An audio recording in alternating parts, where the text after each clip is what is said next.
ডিষ্ট্ৰিক্টৰ উদ্যোগত বা আমাৰ হেল্থ এণ্ড স্পৰ্টছ ডিপাৰ্টমেণ্টৰ সহযোগত আজি এটা কাৰ্যসূচী হাতত লোৱাইছিলে।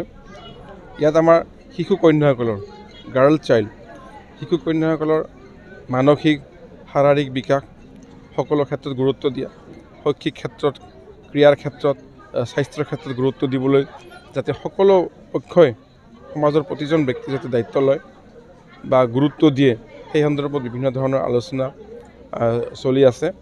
আচলতে আমাৰ আগৰ পৰা এটা এনেকুৱা ধাৰণা আছিল যে ছোৱালীসকল, কন্যা শিশু বা মহিলাসকল বা ছোৱালীসকল মানে বিভিন্ন ধৰণত বৈষম্যৰ বলি হৈ থাকে, লিংগ বৈষম্য বুলি আমি যাক বোলো।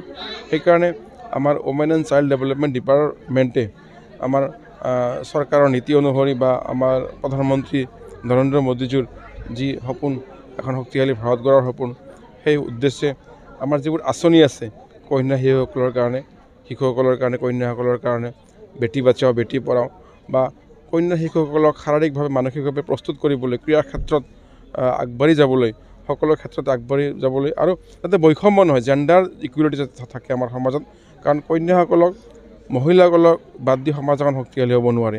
সেইকাৰণে আগৰ পুৰণি দিনৰ যি এটা মানে ধাৰণা আছিল, সেই ধাৰণা আমি পৰিত্যাগ কৰিবলৈ কন্যা শিশুসকলক আগুৱাই লৈ যোৱাৰ কাৰণে আমি প্ৰয়াস কৰিছোঁ। প্ৰয়াসৰ বাবে আজি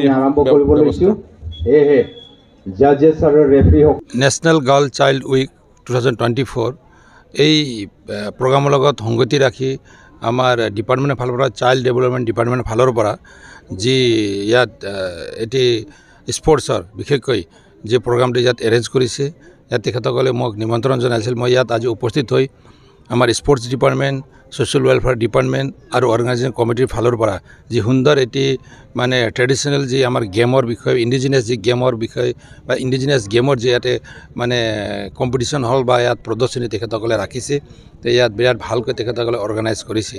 তো আমি বিশেষকৈ প্ৰধানমন্ত্ৰী মহোদয়ে বেটী বচাও বেটী পঢ়াও যি এটা আঁচনি, ফ্লেগশ্বিপ আঁচনি তেখেতে দেশৰ প্ৰধানমন্ত্ৰী হোৱাৰ পিছতে যি আৰম্ভ কৰিছে, এইটোৰ পিছত আজি যি পৰ্যায়লৈকে আমাৰ মানে বিশেষকৈ মহিলাসকলক যি ধৰণৰ অগ্ৰাধিকাৰ দি দেশটো আগুৱাই লৈ যোৱাৰ কাৰণে আমাৰ দেশৰ জনপ্ৰিয় প্ৰধানমন্ত্ৰীয়ে কাম কৰি আছে। তো এই ক্ষেত্ৰত আমি সকলোৱে তেখেতক সন্মান জনাই এই ক্ষেত্ৰত আমি আগভাগ ল'ব লাগিব।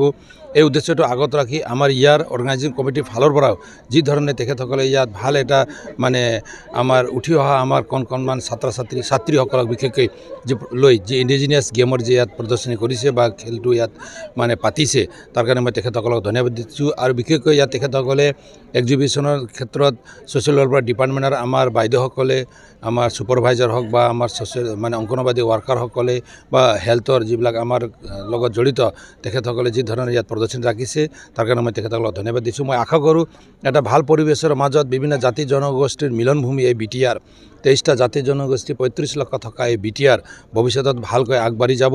আৰু আমি সকলোৱে একেলগে থাকি আমি সকলোৱে আজিৰ দিনত চৰকাৰ, দেশৰ প্ৰধানমন্ত্ৰী হওক বা আমাৰ অসমৰ মুখ্যমন্ত্ৰী, তেখেতেও অসমক বহুত আগুৱাই লৈ যাবৰ কাৰণে চেষ্টা কৰিছে। আৰু আমাৰ বৰ্তমান BTRৰ প্ৰধান তেখেত প্ৰমোদ বড়ো ডাঙৰীয়া BTRক বহুত ধৰণে তেখেতে বিভিন্ন ধৰণৰ মানে আঁচনিবিলাক, বিভিন্ন ধৰণৰ ফ্লেগশ্বিপ মানে স্কিমবিলাক ইয়াত লঞ্চ কৰি আমাৰ উঠি অহা ল'ৰা ছোৱালীৰ কাৰণে পৰা আৰম্ভ কৰি, শিক্ষাৰ পৰা আৰম্ভ কৰি আমাৰ BPL শ্ৰেণী থকা আমাৰ যি দৰিদ্ৰ সীমাৰেখাৰ তলত থকা আমাৰ দুখীয়া শ্ৰেণীক লৈ যিবিলাক আঁচনি তৈয়াৰ কৰা হৈছে, সকলো আঁচনিটো যাতে ৰাইজে ভালকৈ উপভোগ কৰিব পাৰে, তাৰ কাৰণে আমি কাম কৰিব লাগিব।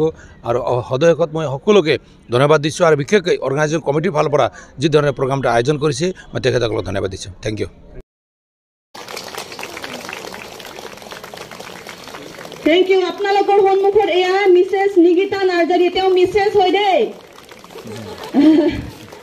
Being a woman,